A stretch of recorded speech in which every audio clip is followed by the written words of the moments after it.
Thank you for being here with me. I'm gonna just get right into it. For those of you who don't know, so I have a Facebook page for co-parenting fathers, right? My Facebook page is we're over 500 members. I forget the exact number we're at right now, and I just wanted to create a community of fathers to uplift. Sometimes I post videos in there, little messages, trying to inspire and just help fathers in any way that I can. And I also use it to obtain clients for my coaching program that I created. And there's been multiple occasions where I've offered free coaching sessions. I'll shoot a message out and I'll say, hey, is that if anybody's interested in 1 hour or 1 hour free coaching session, hit me up. Just to, navigate whatever issue you got going on right now. What's your most pressing issue? And do you know that there's been multiple occasions where I've set up a coaching session, put it on the calendar, and the person didn't show. They were like a no-show, like a complete no-show. No message, no call. And this has happened on multiple occasions. And if you're a busy person, you know that time is your greatest commodity, right? So when somebody wastes my time like that, it bothers me. But I get it. People got things going on. What I say that to say this, that I grew up in a neighborhood that, wasn't the best neighborhood. Right? Like, and when you grow up in a neighborhood like that and then you leave that neighborhood, there's sometimes you feel like you kind of like you owe it to your community. You owe something to your community to either give back or something like that. And it doesn't even have to be a bad neighborhood. You still feel like you have a connection to that place. So you could come from a nice area. You have where you grew up with a circle of friends and you went away to college or whatever it was. You left your community. There's still some connection there. You feel like you need to reach out and be in contact with people there. And one of the lessons I had to learn was that you don't owe anybody anything. You don't. I feel like a lot of people in circumstances where they leave a certain area, they leave a core group of friends, a community, they feel like they owe that community something. They feel like they owe that group of friends something, whether it's their time, energy, effort, something. And there's nothing wrong with feeling that way. But your main and number one responsibility is the people in your immediate care, your children, your family, your wife. That's your number one responsibility. And if you want to reach out to your community, you want to reach out to your old core group of friends, you want to do that, that's fine. But let me tell you what a lot of people do. They feel like they have, like I mentioned, this responsibility. And if you're doing that and you feel like it drains you of your energy, then you got to cut that out of your life. You have to cut it out of your life. As I mentioned, you owe nobody but the people are in your immediate care. So I want you to release that feeling of feeling like you owe people something, you owe anybody anything. Part of becoming better people is changing our lives, changing our circle, changing the people that we're around. We change. That's the whole point.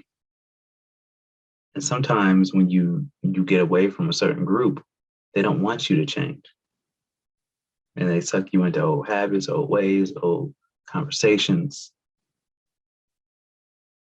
And sometimes it's just time to move on from that.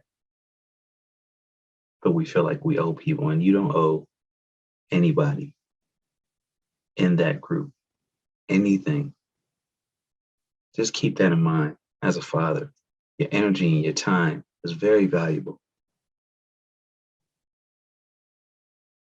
That also goes for your family. They say blood is thicker than water, we're getting through this holiday season. Christmas just passed. We have Thanksgiving. And some of us, we have these family traditions, and we spend time with our family every year during the holidays. Some of us spend time with our families and we don't even want to. Some of us have toxic families. So you might be the person who every year you go and you bring the macaroni and cheese to Thanksgiving. And every year you go to Thanksgiving, you bring your macaroni and cheese and everybody loves it. And there's always some kind of fight or argument or drama during Thanksgiving time. You always ask yourself, why do I keep coming back here? Why do I keep doing this to myself? I'm not even enjoying this.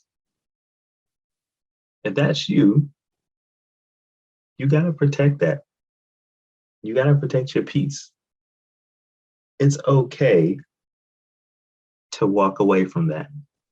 It's okay to protect your peace during the holidays or during any time. And a lot of people will try to make you feel guilty about that. And they say, oh, we're family, but we're family. Right? No, we're blood. There's a difference. Because I think once you get to a certain age, you create your own family. You get to choose your tribe. You have your blood relatives, and then you can create your own family based on the people who support you, who love you, who contribute to your life in a positive way. They don't have to be your blood, but you can always create new family. And then maybe you spend the holidays with them. Maybe you do that. But I want all my fathers out there to think about that. Think about how you spend your time. Think about who you give your energy and your effort to. 2022 is coming up. I think life is long, right? But I think it's too short for certain shit. It's too short to be continuously wasting your time on things that you know don't deserve your time, your energy, your effort. It's too short for certain shit. You get to choose your family. I used to date this girl in college. I can't say we dated exactly, but we had some fun together, right? And the first time I saw this woman, she was, I don't know, I thought she was beautiful, amazing, sexy. I saw her at a sporting event. We started to talk, and eventually, we hooked up. She used to come to my apartment, and all she would do is gossip about her friends. Every time I would see her, she would just gossip about her friends, and I would absolutely hate it. And there came a certain time, came a certain point in our, entanglement, or whatever you want to call it, our situation, where I just became uninterested in anything with this woman, like anything sexual, anything physical, because I couldn't tolerate or couldn't deal with just the lack of substance. And I hate to sound like, I don't know if I sound arrogant or whatever, but there was just a lack of substance. And it completely, distracted me from anything, and I was unattracted. I couldn't even, got to a point where I couldn't even perform. Right. And so I had to eliminate that from my life. And so the next thing I wanted to say, what that leads me to, is I want to say that value the people who pour into you. Right? The people that fill your cup. Because it goes to the same thing I've been talking about. And I thought this was important to share during this holiday season. Like I said, going into the new year. Like we always go into the new year, we have these New Year's resolutions and we want to change, and we want to make things different in our lives. But I'm telling you, this is the year to do it right now. The time for positive change is always right now. So if you're listening to this and you want to make some positive changes, make some positive changes right now. And your circle, the people who are around you, is a big part of that. People you let into your space.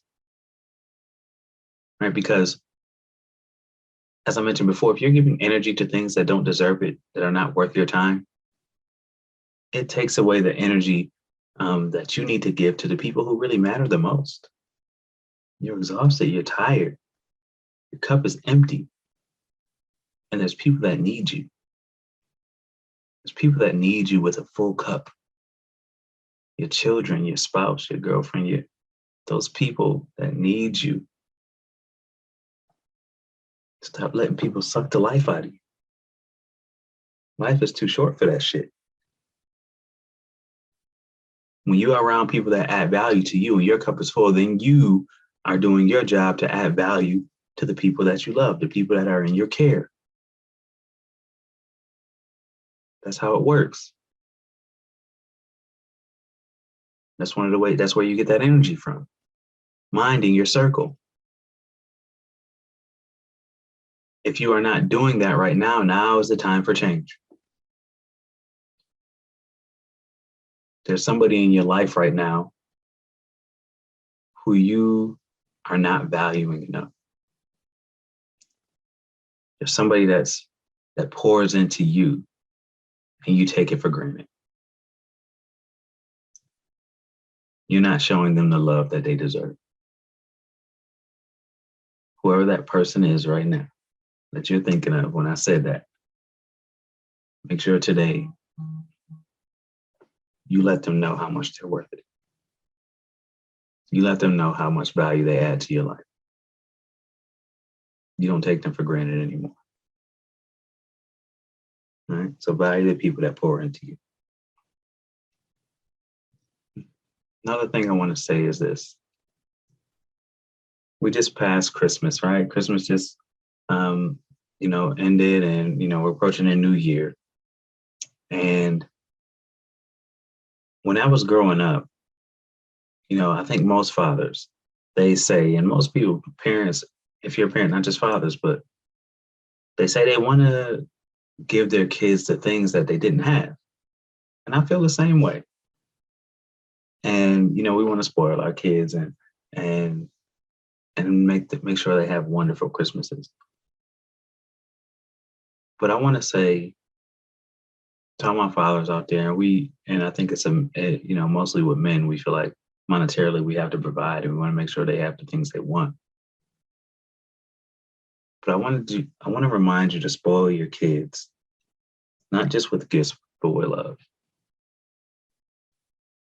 Like, in a way where it becomes damn near uncomfortable. I didn't grow up in a family where love was poured into me with intentionality, where somebody really tried to speak life into me with intention and was mindful about it and had, just a certain level of emotional intelligence to give me the things that I needed. And so I try to be very intentional about that with my children, but it's still sometimes it doesn't come naturally. So it still takes effort. Just today, I was thinking about my son. And, my lady reminded me of this. And my son, if you've been listening to the podcast, I did a podcast with my kids when we were in Tennessee for my son's football tournament. And my son's a goofball. And he's always joking around, always jumping around, high energy. But when I told him we were going to do the podcast, he took it very, very seriously. And I was so proud of him for that. And I was so grateful. My daughter, she's usually the serious one, but she was joking around the whole time. But my son took it very seriously. My son has a big heart. And I could tell when I was asking him questions, he was taking his time to really think about it and give a thoughtful answer and a thoughtful response. And he really cared how it turned out. And I feel like he wanted to do that because he knew that was something that was important to me. So he wanted to, take it seriously, and he did. And I wanted to remind him of that, and I wanted to use that as an opportunity to speak life into him because I was thinking about it.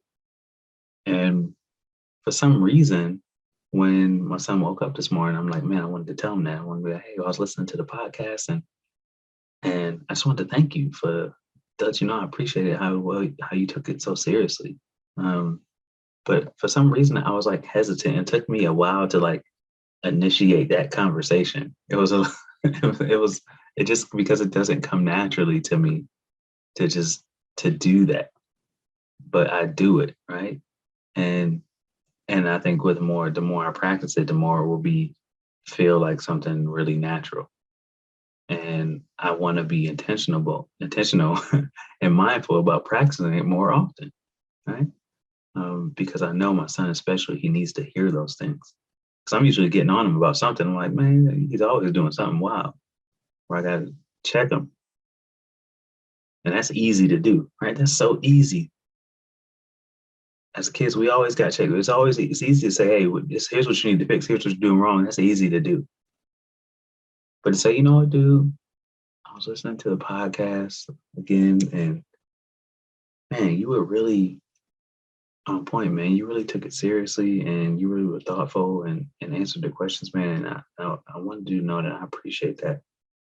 It meant a lot, and he appreciated me saying that. So there's another thing you can do with your kids today. Think of something that you really love about them. Think of something that's really unique about them. Think of something that will be really nice to tell them,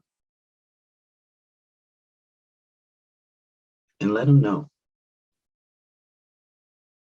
You know, even if it's uncomfortable, even if it doesn't come natural, make your kids feel special. If you don't have any kids and you're listening to this, make somebody else in your life feel special and let them know why. Let them know what you love about them. Let them know why they're amazing. Life is too short for certain shit. And that's one of those things that's too short for, to not tell the people, not give people their flowers, right? Say that a lot. So as we go into this new year, I want everybody and anybody listening to this podcast to be very intentional about where your life is going. Be very intentional about your personal growth and development.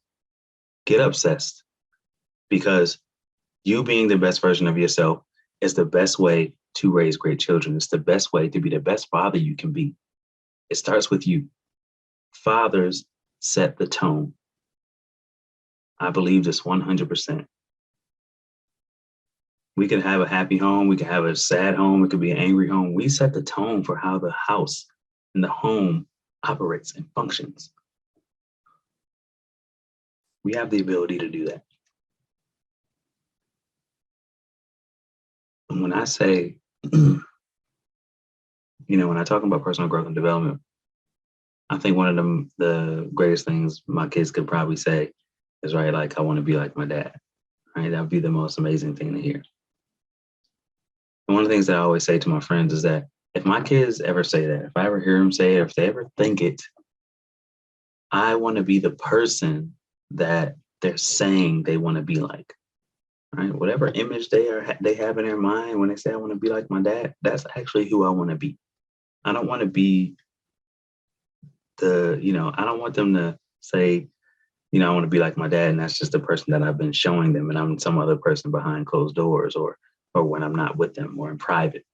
I want to actually be the person that they're saying they want to be like. And that's a lot of pressure, and that's what it means to be a father. So whenever you think about who you want to be, think about that. If your kids say, I want to be like my dad. If anybody wants to be like you got nieces and nephews or whatever, and they say, I want to be like him or her. That's who you strive to be. The best version of yourself every damn day of your life. It's not easy. You're going to have some days that are harder than others, but it's so worth it. Go into 2022 crushing it and make this the best year of your life. Be the best person, the best father you can be. And I thank you all so much for listening. I got some great interviews lined up. We're going to do 15 episodes this season, and then we're going to take a little break. But 15 episodes, and season 2 is going to be even better. I'm so excited just to keep this thing going. And I'm so grateful for anybody that ever listens to to my voice. Truly grateful. So I hope you all have an amazing day. Going to 2022 ready to crush it and be the best version of yourselves. Don't give anybody time that don't deserve it. Your time is valuable. I love you all, and I'll see you on the next episode.